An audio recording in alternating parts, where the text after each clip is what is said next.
Hello সবাইকে, আজকে তোমাদের সাথে রবিবারের চিকেন রেসিপি শেয়ার করব। প্রথমে আলুগুলোকে ভালো করে ভেজে নেব হলুদ আর নুন দিয়ে।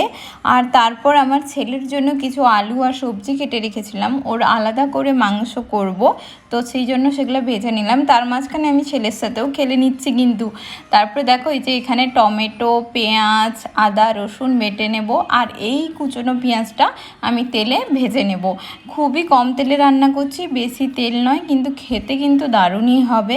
আর তারপর দেখো ওই বাটা মশলাটা দিয়ে দিলাম। আর এইখানে চিকেনে আমি মাখিয়ে রেখেছিলাম হলুদ, লঙ্কা গুঁড়ো, নুন, তেল, তো ওইটা চিকেনটা আমি দিয়ে দিলাম মশলা কষানোর পরে। তারপর এদিকে এই যে ছেলের মাংসটা একটু কষিয়ে নিয়ে ওরটাতে জল ঢেলে দেব।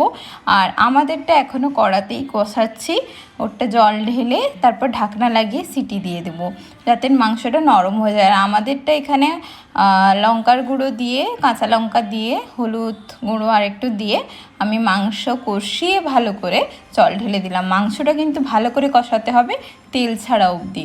আর তারপর একটু নুন দিয়ে দিব কারণ জল দিয়েছি। তারপর মাংসটা না একবার আমি সিটি লাগিয়ে নেব প্রেশার কুকারে, দিলে না মাংসটা একদম সফট হয়। আর আমরা এখানে দেখো থালা সাজিয়ে বসে গেছি রবিবারে লাঞ্চ করতে, জমিয়ে করলাম। আর রেসিপিটা কেমন লাগলো?